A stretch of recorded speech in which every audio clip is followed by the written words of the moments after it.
Nagpur airport. ಈಗ ಏನು flight landing ಆಗಿದೆ.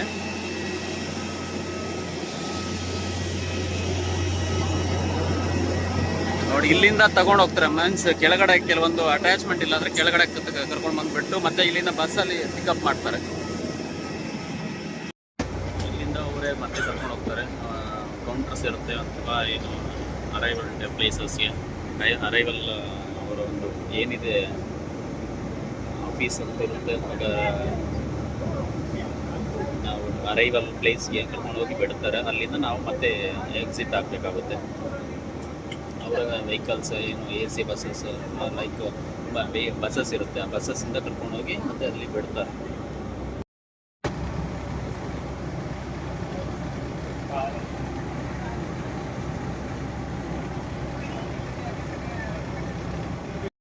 ಬಸ್ಸಲ್ಲಿ ಬಂದು ಇಳ್ಕೊಂಡ್ರೆ, ಬಟ್ ಇಲ್ಲೇನಪ್ಪ ಅಂದರೆ ಈಗ ನಮ್ಮದು ಚೆಕ್ ಇನ್ ಬ್ಯಾಗ್ ಒಂದು ಹಾಕಿರುತ್ತೆ, ಒಂದು ಲಗೇಜ್ ಬ್ಯಾಗು, ಮತ್ತು ನಮ್ಮ ಹ್ಯಾಂಡ್ ಬ್ಯಾಗು ಅಂದರೆ ಕ್ಯಾಬಿನ್ ಬ್ಯಾಗ್ ಅಂತ ಹೇಳ್ಬಿಟ್ಟು ಅದು ಕಲೆಕ್ಟ್ ಮಾಡ್ಕೋಬೇಕು.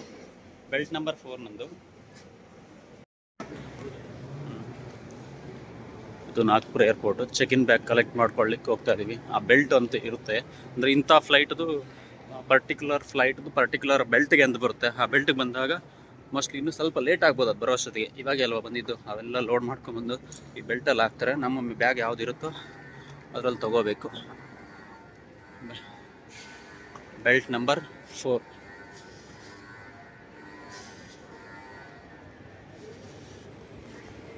ಇದರಲ್ಲಿ ರೋಲ್ ಆಗ್ತಾ ಇರುತ್ತೆ ನಮ್ಮದು.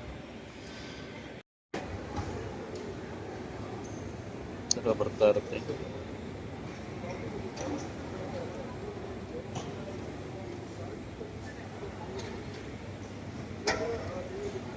ಈ ಬ್ಯಾಗಲ್ಲಿ ಬರ್ತಾ ಇತ್ತು. ಫಸ್ಟಲ್ಲಿ ತೊಗೊಂಬಿಟ್ಟೆ. ಅಂದರೆ ಒಂದು ಸಜೆಷನ್ ಏನಪ್ಪ, ಇದು ಎಕ್ಸಿಟ್ಟು ಇಲ್ಲಿಂದ ಶುರು ಆಗುತ್ತೆ. ಇನ್ನು ಎಕ್ಸಿಟ್ ಆದ್ರೀಗ ಇಲ್ಲಿ ಕ್ಯಾಬ್ ಬುಕ್ ಮಾಡ್ಕೋಬೇಕು. ಕ್ಯಾಬ್ ಬುಕ್ ಮಾಡ್ಕೊಂಡು ಹೊರಡಬೇಕು.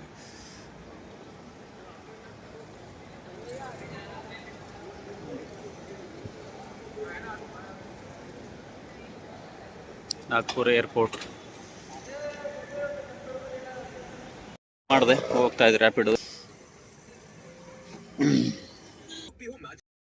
ಈಗ ಏರ್ಪೋರ್ಟಿಂದ ಕ್ಯಾಬ್ ಬುಕ್ ಮಾಡಿಕೊಂಡು ಬಸ್ ಸ್ಟ್ಯಾಂಡ್ಗೆ ಹೊರಟಿದ್ದೀನಿ.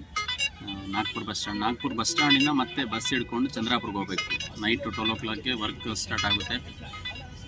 ಮತ್ತು ಅಲ್ಲಿಂದ ನಾಗ್ಪುರಿಂದ ಚಂದ್ರಾಪುರ್ಗೆ ಕನಿಷ್ಠ ಏನಿಲ್ಲ ಅಂದರೆ ಒಂದು ಅಪ್ರಾಕ್ಸಿಮೇಟ್ ಒಂದು 4 hours ಜರ್ನಿ ಇರುತ್ತೆ. ಮತ್ತು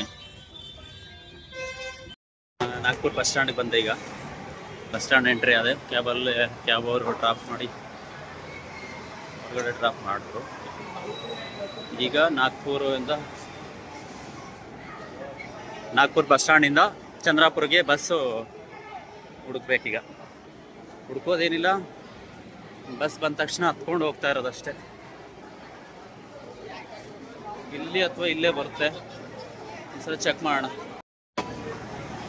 ಚಂದ್ರಾಪುರ ಬಸ್ ಒಂದು, ಬಟ್ ಸೀಟೇ ಇದ್ದಂಗಿಲ್ಲ ಸ್ವಾಮಿ, ಎಲ್ಲ ಫುಲ್ ರಶ್ ಆಗೋಗಿದೆ.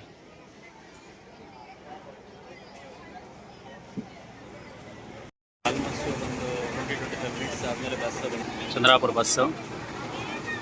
ಆದರೆ ಇದು ಸ್ಟಾಪ್ಸ್ ಕೊಟ್ಕೊಂಡು ಹೋಗುತ್ತೆ. ಇನ್ನೇನು ಮಾಡೋಕ್ಕಾಗಲ್ಲ ನಮಗೆ. ನೆಕ್ಸ್ಟ್ ಈ ಬಸ್ಗೆ ಹೊರಡೋಣ.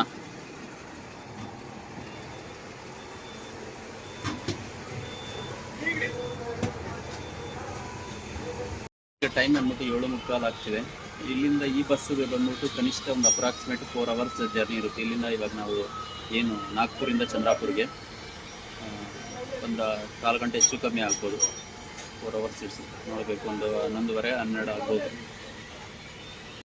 ನಿಮ್ಮೊಂದಿಗೆ ಒಂದು ಶೇರ್ ಮಾಡ್ಕೋಬೇಕು ನೋಡಿ. ಫ್ಲೈಟಲ್ಲಿ ಬರಬೇಕಾದ್ರೆ ನನ್ನ ಪಕ್ಕದಲ್ಲಿ ಟೋಟಲ್ ಏನಪ್ಪ ಅಂದರೆ ಸೀಟ್ ಒಂದೇ ನಂಬರ್. ಲೈಕ್ ನಮ್ಮದು 14B ಇತ್ತು. ನನ್ನ ಪಕ್ಕದಲ್ಲಿ ಇದು left side window seat lady ಒಬ್ಬರಿದ್ದರು, ಅವರು ಹಿಂದಿಯವರು. ಮತ್ತು ರೈಟ್ ಸೈಡಲ್ಲಿ ಇನ್ನೊಬ್ಬರು ಜೆಂಟ್ಸ್ ಇದ್ದರು. ಇಲ್ಲ ನಮಗೆ ವಿಂಡೋ ಸೀಟ್ ಸಿಗಬೇಕಾದ್ರೆ A ಸಿಗಬೇಕು, ಇಲ್ಲಾಂದರೆ F ಸಿಗಬೇಕು. ಪಾಪ ನನಗೆ ವಿಡಿಯೋ ಬೇಕು ಅಂತ ಕೇಳಿದ್ದಕ್ಕೆ ಪಾಪ ಓನ್ಲಿ ಟೇಕಪ್ ಆಗೋವಂಥ ವಿಡಿಯೋ ಮಾಡಿಕೊಡಿ ಒಂದು 2 ನಿಮಿಷ ಅಂತ ಹೇಳಿಕೊಟ್ರೆ ಓನ್ಲಿ ಟೇಕಪ್ ಆಗೋವಂಥದ್ದು ಮಾತ್ರ. ಅಂದರೆ ಅವರು ಫುಲ್ಲು ರನ್ವೇಲಿ ಹೋಗಿದ್ದು ಎಲ್ಲ ಒಂದು almost 10 minutes, more than 10-12 minutes ಅವರು ವಿಡಿಯೋ ಮಾಡಿಕೊಟ್ರು. ಪಾಪ ಏನು ಬೇಜಾರು ಮಾಡ್ಕೊಳ್ತಾರೆ, ತುಂಬ ಹೆಲ್ಪ್ ಮಾಡಿದ್ರು. ಮತ್ತು ಬರಬೇಕಾದ್ರೂ ಅಷ್ಟೇ ಸ್ಮೈಲ್ ಮಾಡಿದ್ರು.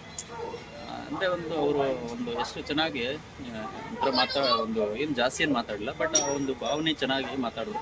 ಮತ್ತು ಹೊರಗಡೆ ಬಂದುಬಿಟ್ರೆ ನಾವು ಎಲ್ಲ ಎಕ್ಸಿಟ್ ಆಗಿ ಹೊರಗಡೆ ಬಂದಮೇಲೆ ಇದು ಒಂಥರ ಮತ್ತೆ ಕೋಇನ್ಸಿಡೆನ್ಸ್ ಆಗಿ ಸಿಕ್ಕಿದ್ರು ಅವರು ಅಷ್ಟೇ. ಅವಾಗ ನಾವು ಅಲ್ಲಿ ಒಳಗಡೆ ಇದ್ದಾಗ ಫ್ಲೈಟಲ್ಲಿ ಇರಬೇಕಾದ್ರೆ ಏನೂ ಮಾತಾಡ್ಕೊಳ್ಳಿಲ್ಲ ಜಾಸ್ತಿ. ಹೊರಗಡೆ ಬಂದಾಗ ನೀವು ಫಸ್ಟ್ ಟೈಮ್ ಅಂತ ಫಸ್ಟ್ ಟೈಮ್ ಅಂದ್ಕೊಂಡು ಕೇಳಿದ್ರು, ಫಸ್ಟ್ ಟೈಮ್ ಫ್ಲೈಟ್ ಹತ್ತಿರೋದು ಏನು ಹೆಂಗಿತ್ತು ಎಕ್ಸ್ಪೀರಿಯನ್ಸ್ ಅಂತೇಳಿ. ಇಲ್ಲ ನಾನು ಈಗ ಆಲ್ರೆಡಿ ಸೆಕೆಂಡ್ ಟೈಮ್ ಇದು. ನಾನು ಇದಕ್ಕೆ ಮುಂಚೆ ಮುಂಬೈಯಿಂದ ಬೆಂಗಳೂರಿಗೆ 1.5 ಇಯರ್ 1.25 ವರ್ಷದ ಹಿಂದೆ ಬಂದಿದ್ದೆ. ಇದು ಸೆಕೆಂಡ್ ಟೈಮ್ ನನ್ನ ಲೈಫ್ ಫ್ಲೈಟ್ ಜರ್ನಿ. ಅವ್ರು ಏನು ಅಂದ್ಕೊಂಡ್ರು ನಾಗ್ಪುರ್ ಬರ್ತಿರೋದು ಫಸ್ಟ್ ಟೈಮ್ ಅಂತ ಕೇಳಿಸಿಲ್ಲ. ಇಲ್ಲ ನಾಗ್ಪುರ್ ಸಹ ಇದಕ್ಕೆ ಮುಂಚೆ ಬಂದಿದೆ, ಬಟ್ ಫ್ಲೈಟಲ್ಲಿ first time Bengaluru to Nagpur ಅಂತ ಕೇಳಿದೆ. ಚೆನ್ನಾಗಿ ಮಾತಾಡಿದ್ರು. ಅವ್ರ ನೇಮ್ ಆಗಿರ್ಬೋದು, ಅವರು ಮಹಾರಾಷ್ಟ್ರದವರೇ, ನಾಗ್ಪುರದವರು. ಬೆಂಗಳೂರಲ್ಲಿ 3 ವರ್ಷದಿಂದ ವರ್ಕ್ ಮಾಡ್ತಿದ್ದರಂತೆ. ಪಾಪ ಅವರು ಮೇಡಮ್ ಹೆಸರು ನಾನು ಸ್ವಲ್ಪ ಮರ್ತೋದೆ, ಗರೀಮನ ಏನೋ ಅನಿಸುತ್ತೆ ಮೇಡಮ್ ಹೆಸರು. ತುಂಬ ಚೆನ್ನಾಗಿ ಅವರು ಏನಂತಂದರೆ ಏನೋ ಒಂದು ತಗೊಂಡ್ರು ಜ್ಯೂಸ್ ಏನು, ಅದನ್ನು ಸಹ ನನಗೆ ತಗೋತೀಯ ಅಂತ ಹೇಳ್ಬಿಟ್ಟು ಒಂಥರ ಬ್ರದರಾಗಿ ಟ್ರೀಟ್ ಮಾಡಿದ್ರು. ಏನು ಬೇಡ ಅಂತ ಹೇಳಿದೆ. ಚೆನ್ನಾಗಿ ಮಾತಾಡಿದ್ರು. ಅವರು ಹೆಸರಾಗಿರ್ಬೋದು ಪರಿಚಯ ಮಾಡ್ಕೊಂಡು ಬಂದುಬಿಡ್ಬೇಕಾದ್ರೆ ಟೈಮ್ ಇರಲಿಲ್ಲ, ಅದಕ್ಕೋಸ್ಕರ ಬಂದುಬಿಟ್ರೆ ಚೆನ್ನಾಗಿ ಮಾತಾಡಿದ್ರು. ಕೆಲವೊಂದು ಏನಪ್ಪ ಅಂದರೆ ನಾವು ಹೋಗ್ಬೇಕಾದ್ರೆ ಇದು ಬೈ ಟ್ರಾವೆಲಿಂಗಲ್ಲಿ ಕೆಲವೊಬ್ಬರು ಪರಿಚಯ ಆಗ್ತಾರೆ. ಹೆಂಗಿರುತ್ತಂದರೆ ಸಣ್ಣ ಮೆಮೊರೀಸೇ ತುಂಬ ಒಂದು ಆ ಕ್ಷಣದಲ್ಲಿ ತುಂಬ ಸ್ಯಾಟಿಸ್ಫ್ಯಾಕ್ಷನ್, ಒಂಥರ ಒಳ್ಳೆ ಫೀಲ್ ಕೊಡುತ್ತೆ. ಒಂಥರ ನಮ್ಮ ಸ್ವಂತದವ್ರ ಥರ ಏನು, ಅವ್ರಿಗೂ ನಮ್ಗೆ ಏನು ಸಂಬಂಧ ಇರೋಲ್ಲ, ಬಟ್ ಆ ಒಂದು ಸ್ವಂತದವ್ರ ಥರ ಫೀಲ್ ಆಗೋ ರೀತಿ ಅವ್ರು ಟ್ರೀಟ್ ಮಾಡ್ತಾರೆ. ಆ ಸಂದರ್ಭದಲ್ಲಿ ಅನಿಸುತ್ತೆ ಇವರೇ ನಮ್ಮವರು ಅನ್ನೋ ಒಂದು ಫೀಲು. ಒಂಥರ ಯಾವುದೋ ಒಂದು ಋಣಾನುಬಂಧ, ಏನೋ ಒಂದು ಸಂಬಂಧ, ಯಾವ ಜನ್ಮದಲ್ಲಿ ಏನೋ ಒಂದು ಇಂಥವ್ರ ಜೊತೆ ಒಂದು ಸಣ್ಣ ಮೆಮೊರಿ ಅಷ್ಟೇ ಅದು ಅನಿಸುತ್ತೆ. ಏನಾದರೂ ಆ ವಿಡಿಯೋ ರೆಕಾರ್ಡ್ ಮಾಡ್ಕೊಂಡಿಲ್ಲ ಅಂದರೆ ನಿಜವಾಗ್ಲೂ ಇದು ಮಾಡೋಕ್ಕೆ ಆಗ್ತಿರಲಿಲ್ಲ. ಇನ್ನೊಂದೇನಪ್ಪ ಅಂದರೆ ಪಕ್ಕದ ಕೂರೋಕ್ಕೂ ಒಂಥರ ಇನ್ಕನ್ವೀನಿಯಂಟ್ ಆಗಿರ್ತಿದ್ದೆ. ನನಗೆ ಲೇಡೀಸ್ ಅಂದರೆ ಒಂದು ಸ್ವಲ್ಪ ಇನ್ಫೀರಿಯಾರಿಟಿ, ಒಂಥರ ಇಂಟ್ರವರ್ಟ್ ಆಗಿಬಿಡ್ತೀನಿ. ಸರಿಯಾಗಿ ಮಾತಾಡೋದಾಗಲಿ ಒಂಥರ ಇನ್ಕನ್ವೀನಿಯಂಟ್ ಆಗಿರ್ತೀನಿ. ಅಂಥದ್ದು ತುಂಬ ಚೆನ್ನಾಗಿ ವಿಡಿಯೋ ಮಾಡಿಕೊಟ್ಟಿದ್ದಕ್ಕೆ, ಅವರು ತುಂಬ ಸಪೋರ್ಟ್ ಮಾಡಿದ್ದಕ್ಕೆ, ತುಂಬ ಹೆಲ್ಪ್ ಮಾಡಿದ್ದಕ್ಕೆ ತುಂಬ ಥ್ಯಾಂಕ್ಸ್ ಹೇಳಿದ್ರು ಅಂತ ಕಡಿಮೆನೆ. ತುಂಬ ಸ್ಪೋರ್ಟಿವ್ ಆಗಿ ಮಾಡಿಕೊಟ್ರು ನನಗೆ. ಕೆಲವೊಬ್ರು ಮಾಡಿಕೊಡಲ್ಲ, ಏನು ಸಪೋರ್ಟೇ ಮಾಡಲ್ಲ, ಬಟ್ ಚೆನ್ನಾಗಿ ಮಾಡಿದ್ರು ನನಗಂತೂ. ಪಾಪ ನಾನು ಏನೂ ಹೇಳಿಲ್ಲ ಯೂಟ್ಯೂಬ್ ಬಗ್ಗೆ ಅಥವಾ ಏನೂ ಹೇಳಿಲ್ಲ. ನನಗೆ ವೀಡಿಯೋ ಬೇಕು ಅಂತ ವೀಡಿಯೋ ಮಾಡಿಕೊಟ್ರು ಅಷ್ಟೇ ಪಾಪ. ಸೊ ಈಗ 11 o'clock ಆಗಿದೆ. ಚಂದ್ರಾಪುರ ಬೀಚ್ ಆದರೆ ಚಂದ್ರಾಪುರ ಬಸ್ ಸ್ಟ್ಯಾಂಡ್.